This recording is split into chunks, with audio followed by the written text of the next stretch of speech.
అందరికీ నమస్కారం.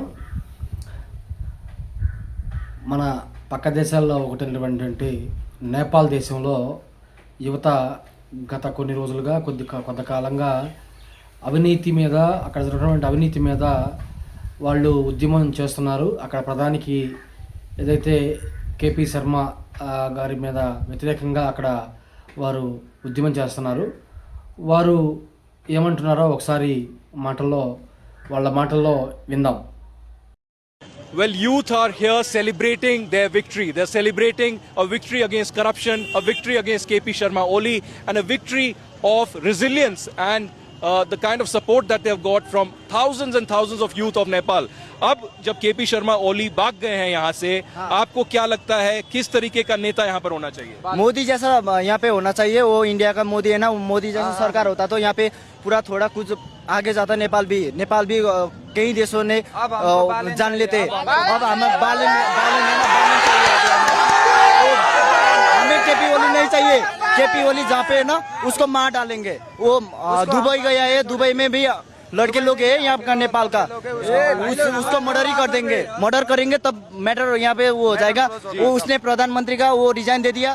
यहाँ पे नहीं खुश नहीं है. यहाँ पे कुछ भी नहीं खुश है यहाँ का लड़का लोग. उसको तो हाँ आज तो खुश है. ये देखो शमशान बहुत आग लगाए. आज नेपाल बहुत खुश है. इसीलिए है ना अब सब वो मोदी जैसा सरकार आना चाहिए. लेकिन अब बालिन आ जाएंगे यहाँ पे.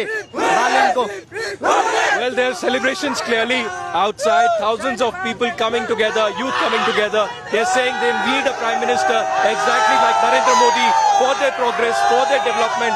Not a KP Sharma Oli, but India's Narendra Modi. Will that be a reality soon? Only time will tell. Reporting from Kathmandu, here in... చూశారు కదండి, ఆ వీడియో చూశారు మీరు. అక్కడ స్పష్టంగా చెప్తున్నారు యువత. అక్కడ ఎవరైతే ఎన్డీటీవీ యాంకర్ అడిగిన క్వశ్చన్కి సమాధానం అతను చాలా స్పష్టంగా చెప్తున్నాడు. ఏం చెప్తున్నాడు? మాకు కేపీ శర్మ లాంటి ప్రధానమంత్రి మాకొద్దు. మాకు ఇక్కడ ఇతని వల్ల కరప్షన్ ఎక్కువైపోయింది నేపాల్లో.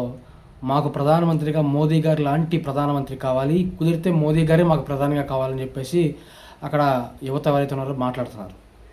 దీన్ని బట్టి భారతదేశంలోనే కాకుండా పక్క దేశాలు కూడా నరేంద్ర మోదీ గారిని ఒక గ్లోబల్ లీడర్గా గుర్తించి ఆయన యొక్క పరిపాలనా తీరుని ఎలాంటి మచ్చ లేకుండా గత 12 సంవత్సరాల నుంచి కూడా ఎలాంటి మచ్చ లేకుండా, ఎలాంటి అవినీతి మరకాలు లేకుండా పరిపాలిస్తున్న తీరు ఏదైతే ఉందో మన భారతదేశమే కాకుండా పక్క దేశాలు కూడా ఆయన వైపు తలెత్తి చూసే విధంగా, అంటే భారతదేశంలో ఎలాంటి సంస్కరణలు తీసుకొస్తున్నారు, భారతదేశంలో ఎలాంటి చట్టాలు తీసుకొస్తున్నారు, అదేవిధంగా భారతదేశంలో ఎలాంటి ప్రజా సంక్షేమ పరిపాలన జరుగుతుంది, దీనికి అనుగుణంగా నడవాలి అనే పరిస్థితుల్లో పక్క దేశాలు కూడా ఆయన ఒక రోల్ మోడల్గా తీసుకున్నటువంటి ఈ పరిస్థితుల్లో ఇక్కడ జంజీని రెచ్చగొట్టి ఇక్కడ ఉన్నటువంటి యువతలో వేరే ఉద్దేశాలని వారి యొక్క మెదడులో పెట్టి ఏదైతే మన భారతదేశాన్ని తీసుకువెళ్ళి బంగ్లాదేశ్కో పాకిస్తాన్కో అప్పచెప్పేటటువంటి మైండ్ సెట్ ఉన్నటువంటి కాంగ్రెస్ పార్టీ అవ్వచ్చు, ఆప్ కావచ్చు, మిగతా వాళ్ళ యొక్క